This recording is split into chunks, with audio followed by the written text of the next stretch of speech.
নির্বাচিত সরকারের হাতে সংবিধানের সংস্কার চেয়ে গণফোরাম। আর পার্বত্য ৩ জেলায় আঞ্চলিক দলগুলো নিবন্ধন প্রক্রিয়া সহজ করার প্রস্তাব দিয়েছে ইউপিডিএফ। দিনব্যাপী জাতীয় ঐকমত্য কমিশনের সাথে দল দুটি সংলাপ শেষে এসব প্রস্তাব উঠে আসে।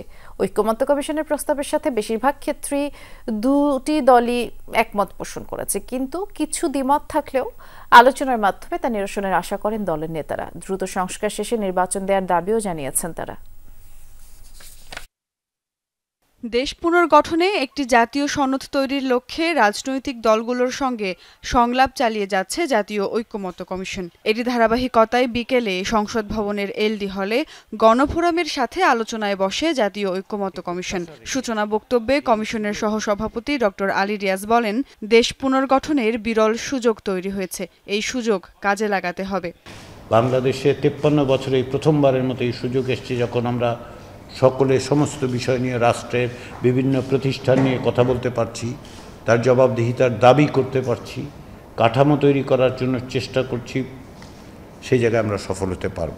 আলোচনা শেষে এক ব্রিফিংয়ে গণফোরামের সাধারণ সম্পাদক জানান, দেশের নাম পরিবর্তন ও নতুন করে সংবিধান লেখার বিষয়ে দ্বিমত তাদের। জন আকাঙ্ক্ষা অনুযায়ী সংবিধান সংশোধন করা যাবে, তবে এই সংস্কার হতে হবে নির্বাচিত সরকারের মাধ্যমে।